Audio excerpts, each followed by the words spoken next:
Guys, sa amoa brown out dreno. Oh, tanawa ang mga kabalayan no, brown out kaya wala jud siga dreno.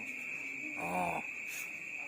Nagsiga lang kanang Christmas light na ko nga solar. Pero sa among balay walay brown out. Kay among balay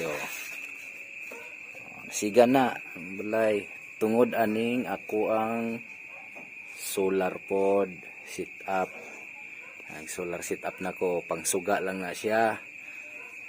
Dako kay nang tabang sa mga diri labi nagpanahon sa brown out.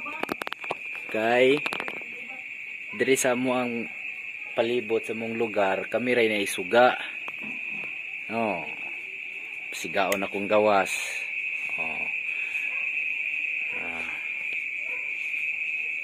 Powered by solar. Oh, apa kana solar na. Sa akong among kwarto, solar gyapon na. Oh. Tulo ka suga na mo diri, powered by solar, tag 4 watts ang isa. Oh. Mara to, share lang nako guys nga lipay na kay ko sa akong gamay nga sit up solar. Palungo na tong gawas. Okay. Maura na siya. Bisan pag magdungan ng tulo ka suga na kog siga magbuntag, di pa na siya malubat.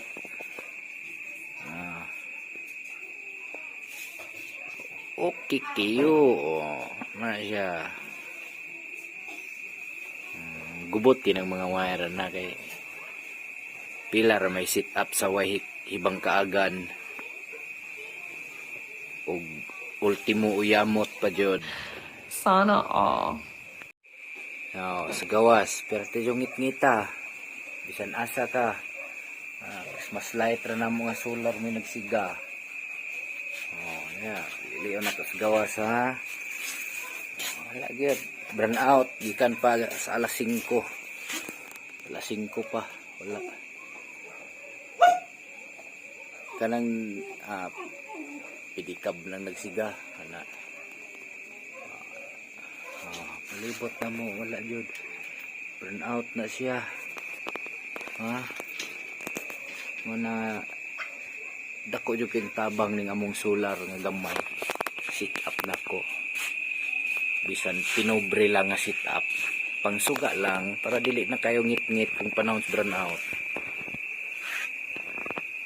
Actually mo na akong ginagamit nga suga jud. Wala na ko magpabuntag na magsuga kana ng solar.